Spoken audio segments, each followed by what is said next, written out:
Sas-sena 2013 il-Bajja ta' San George kienet fost l-aktar indaf u bi kwalità tajba ħafna ta' baħar għall-lawm. Immissa, qed isir l-ar waħda u se tkompli tmur lura jekk se jkompli tilha iżjed bini għal iżjed nies fl-inħawi.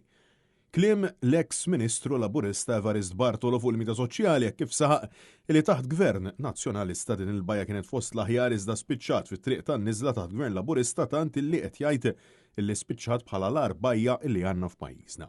Evarist Bartolo kwota lill-espert Viktor Għaxak fejn dan qal illi m'għandux isir aktar bini fl-inħawi għax żgur illi se jolqot ħażin ħafna l-baħar.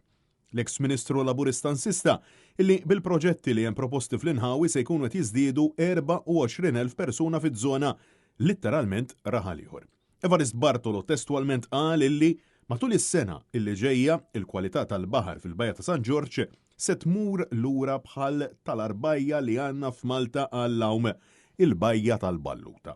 Evarist Bartolo semma illi iż-żieda ta' 30% fil-popolazzjoni affettwa l-kwalità tal-baħar għax żdiedet il-kontaminazzjoni tal-E. coli meta jfur id-dranaġġ fil-bajjiet u il-kontaminazzjoni żdiedet l-aktar fil-Bajja ta' San George.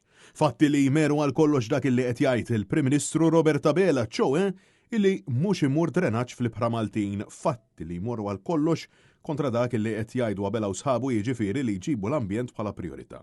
Kliem illi ġej mhux minn xi deputati jew partitarju nazzjonalist iżda minn soċjalist, laburist sa minn dejjem u eks Ministru Laburista li kien fil-kabinett ta' Alfred Sant, Joseph Muscat u saħansitra Roberta Bela.